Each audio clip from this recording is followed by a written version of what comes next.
Hi, welcome back to the channel Zen and Fit, where I talk about mental health, health and fitness, as well as lifestyle topics.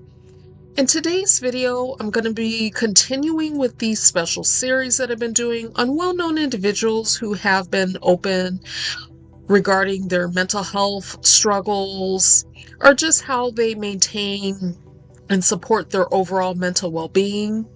In today's video, I'm going to be talking about Leslie Jones. Now, Leslie Jones really began doing stand-up comedy back in 1987 when she was in college. A friend of hers signed her up for the Funniest Person on Campus contest. And after actually winning this contest, Leslie Jones decided to leave school to go to Los Angeles. She wanted to pursue a career in comedy. And she actually started working at different comedy clubs while also having a day job, like many entertainers do, just to support herself. Over the years, Leslie Jones landed several different small projects, also working with black male comedians. But it wasn't until 2013 when her career really took off.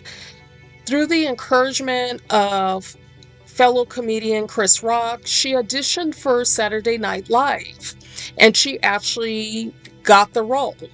And from then on, her career really took off. In 2016, she was in the movie Ghostbusters. She also landed a role back in 2019 in the sequel of the Angry Birds movie. She was also in Coming to America too. So she's been able to have a thriving career, even though it took her some time to get to where she is. It wasn't an easy path for her, for sure.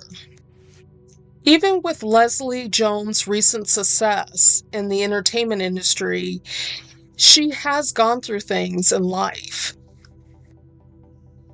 During one of her past interviews that I found, Leslie Jones opened up about dealing with hard times in her life, especially after the loss of her parents and her brother. Leslie Jones talked about how she turned to drugs and she was going through grief following the loss of her family members. And for anyone out there, I mean, when you lose a loved one, especially multiple people in your life, that definitely has a significant impact on anyone.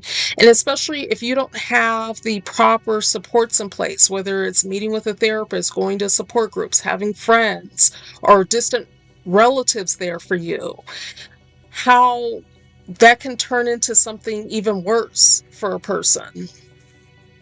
And it sounds like for Leslie Jones, it was like she was spiraling for a significant period of time. And I do want to mention, because in past interviews, Leslie Jones has often mentioned her father. She has credited her father as being one of those people who was a major support system in her life.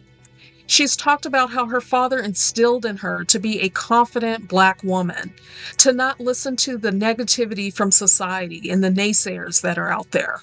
So when her father passed away, one could imagine the devastation that she went through as a result of her father's passing. It wasn't until one of the creators of the SNL series actually came to Leslie Jones and vocalized to her that, hey, you really need to get some help, that you need to find a therapist, that Leslie's life took a turn for the better. And even Leslie Jones really credits this person as being one of those individuals in her life that really had a positive impact on her because they encouraged her to get help, to get support. And I think it was great that Leslie Jones was willing to seek out the help and support, because sometimes when it comes to mental health, there can be a lot of stigma surrounding it. And so people can be reluctant to meeting with a therapist or connecting to a psychiatrist for psychotropic medications if they need it.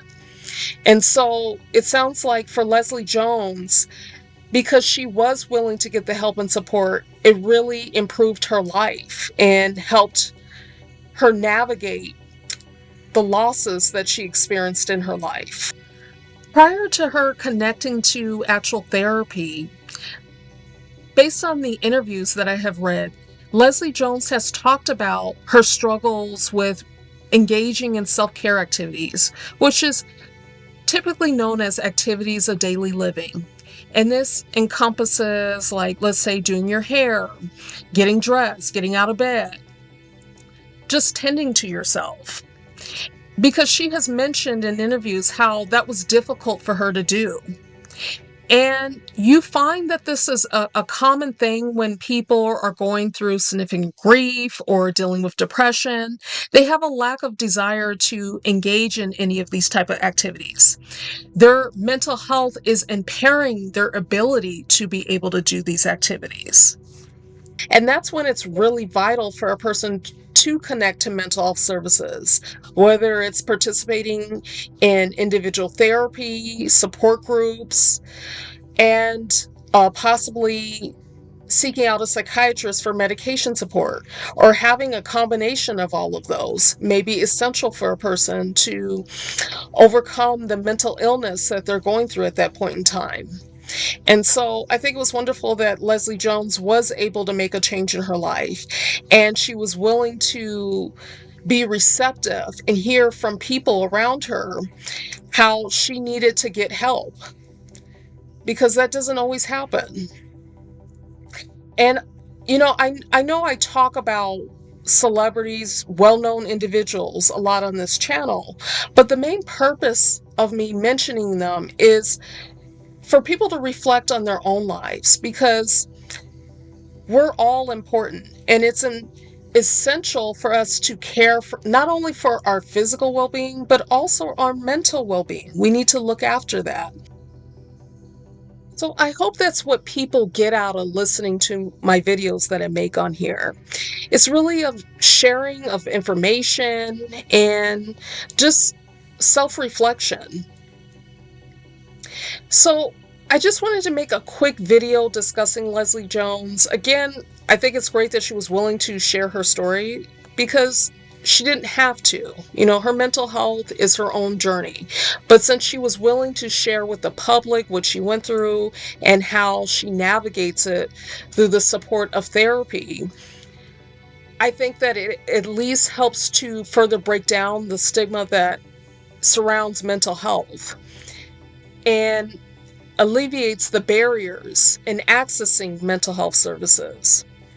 So I look forward to reading any comments or feedback that you may have. And if you haven't already done so, please don't forget to hit the like and subscribe button, and also share this video. So until next time, take care of yourselves.